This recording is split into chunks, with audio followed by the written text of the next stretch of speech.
and it deals with the proposed rule of the Department of Education released in March on the issue of gainful employment. Now, it's my understanding this has been a statutory phrase for some 40 years, but the new rule is an 845-page regulation proposing to define the phrase gainful employment.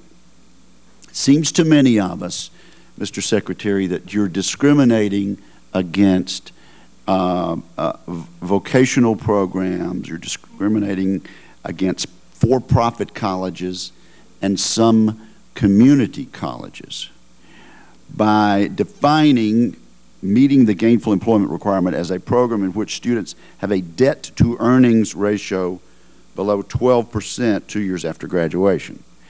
I think this singles out the sort of for-profit college and university that is a gateway to the middle class for minorities, for veterans, for other underserved demographics.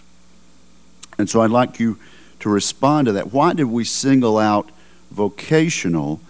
Why do you, and do you, as I understand, exempt the more traditional colleges? For example, if this metric were used at private nonprofit colleges, 39% of students would not meet this metric.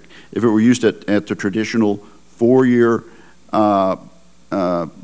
public institutions, which I attended, 26% of graduates would not meet this metric. There were other metrics which could have been used, and I'd like for you to comment about why you didn't go in that direction, such as placement rates, graduate study, passage of licensure exams, things of that nature. So why that metric?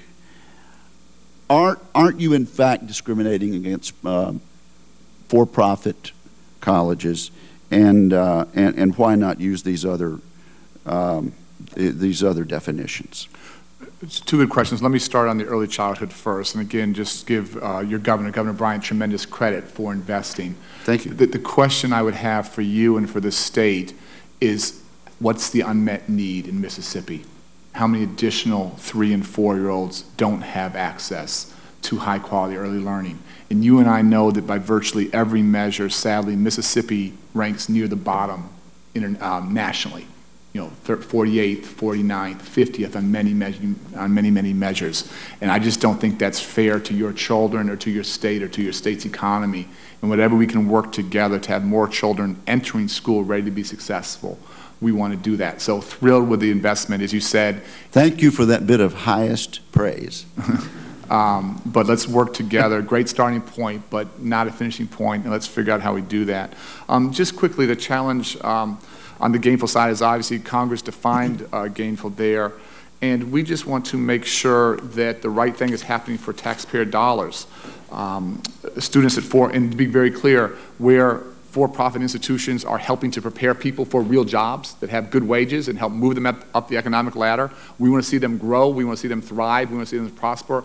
We want to see them serve more students. But the fact of the matter is today, students at for-profit colleges represent about 13% of total higher ed population, but almost half, 46% of loan defaults. So 13% of enrollment, 46% of loan defaults. And so we need to just make sure that we are rewarding those players that are acting in good faith and helping them do well.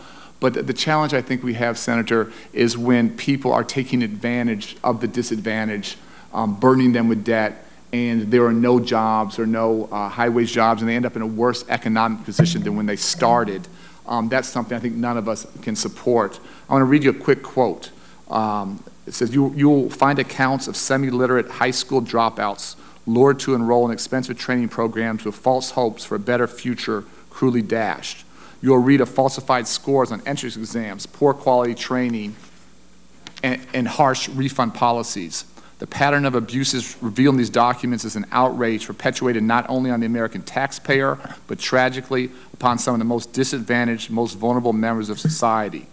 The kids are left without an education and with no job, and the taxpayer holding the bag for a kid who got cheated.